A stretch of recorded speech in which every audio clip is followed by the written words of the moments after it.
season. Remember, 6.7% growth is good and solid growth. It's on the back of some pretty significant growth last year. But inflation is running at about 8%. So, we don't exactly know what inflation is going to be like in the fourth quarter, which is the holiday season. So whether that 6.7% is in line with inflation or slightly below the headline of inflation, time will tell.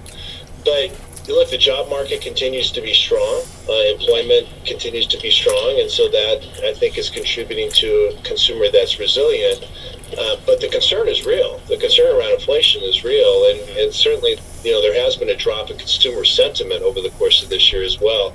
It just hasn't significantly translated into a real negative impact on our retail sales yet. My apologies for the background noise. Just like you're having technical difficulties, my mic was dropping. It was catching me a little bit off guard. It's just one of those days, Tom. It's just one of those days. You gotta tighten it right here. I'm afraid. Don't touch it. But Tom, then I want to go back to that 6.7%, because 6.7% growth with 8% inflation. That's what I'm trying to understand. Is it just a case of that's not inflation adjusted, or is it just the overall amount is 6.7% up? So that could mean we're buying less because prices are higher, right? Yeah, it is not inflation adjusted. Okay. So it could in fact mean that. I think that you're going to see a mix of consumers lean in and shop for sure this holiday season. We didn't ask a specific question as to whether the number of individual units will go up, but I would anticipate you'll see a mix of some people spend more in the absolute and in the absolute number of units, but a significant focus upon promotions.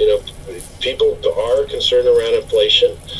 That's one of the reasons why you're going to see the shopping season be even longer than it has been over the course of the last couple of years. People have begun shopping now for the holiday and had over the course of the last couple of weeks, because they're price conscious. And if they see something that they think is at a good price or is discounted, or there's a concern that price may increase, then they'll buy it now. If those retailers that lean into promotions, particularly on those items that maybe there's some inventory management opportunities and so forth, I think we'll do well. I have started shopping, and it's funny that you say that, because initially an item, the original place I was going to go to, and I looked a couple of weeks ago, I'm like, oh, plenty there. I went to go back to it, and it was sold out. So I had to do some hunting around to find it. So I am thinking about supply chains, Tim. Think about supply chains. Stuff might be out. I'll start thinking. All right, Tom, we got to run, but we always love it when you take the time and join us. And when you come back next time, I want to talk more about experiential and when we start to see a return to that, because